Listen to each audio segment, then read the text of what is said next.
Good afternoon. I'm going to start out by telling a story.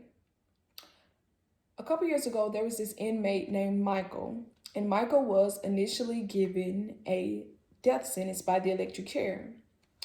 Somehow, the sentence was reduced down to a life sentence.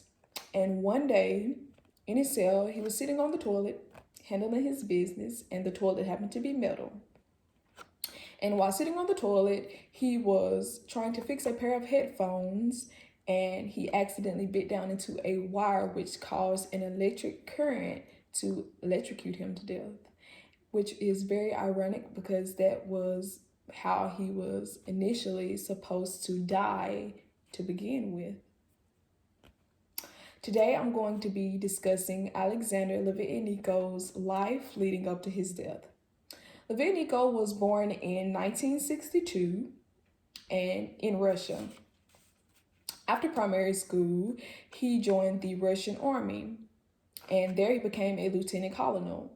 And after that, he joined the KGB, which is a Russian agency that deals with foreign and domestic services. And after that, he joined the FSB, the Federal Security Service, and there he dealt with organized crime and terrorism. After years of being in the FSB, he set up a press conference. And in the press conference, he disclosed that the head deputy was trying to wrongly assassinate a businessman. He also disclosed all of the corruption that was taking place in the agency. And after the conference, he was arrested. He was arrested twice and acquitted each time. And according to John Simpkin, the founder of Spartacus Education, he was charged with exceeding his authority at work. Before he could be arrested the third time, him and his family fled to London in 2000 and they eventually gained citizenship. In 2001, he began to publish books. And his first book claimed that the FSB set up multiple bombings and attacks, which led to the deaths of hundreds of people, innocent people. And his second book claimed that the FSB trained Al Qaeda and they were a part of the 9/11 attacks. So as you can see, Litvinenko is known for exposing the truth. In late October 2006, Litvinenko was investigating the case of Anna Politkovskaya, which was a Russian journalist. And in November the 1st, he fell terribly ill. There are two men that are suspected responsible for his sudden illness, and they are Andrei Lugovoy and Dmitry Kovtun. And they traveled to London carrying a lethal substance, and the lethal substance was polonium.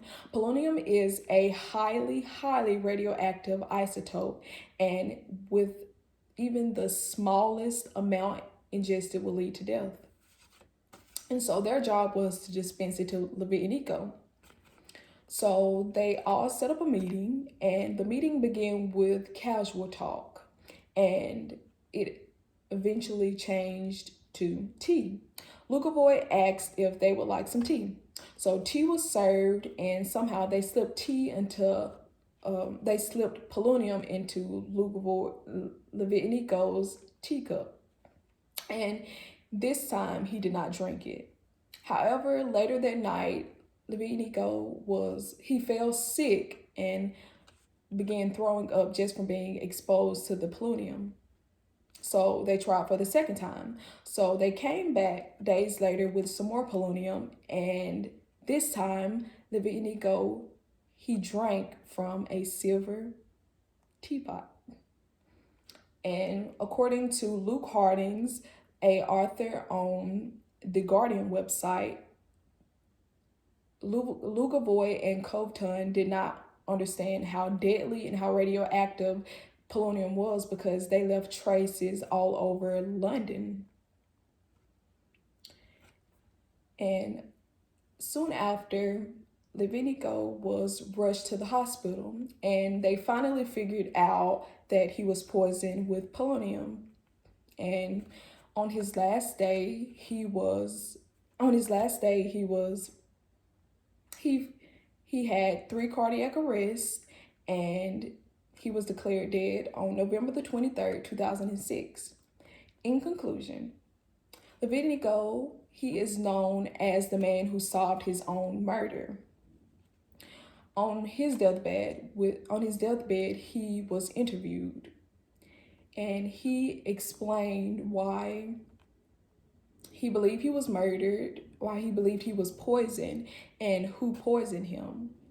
So going back to the case of Anna Politkovskaya, she and Litvinenko were close friends, and she was also one of Vladimir Putin's enemies.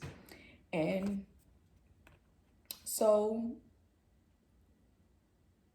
Litvinenko, he explained that while he was doing the case, he lost a lot of friends and he gained a lot of enemies.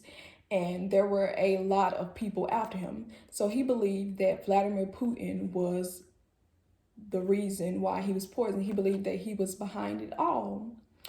And that pretty much sums up Alexander Litvinenko's life and his death. Thank you for listening.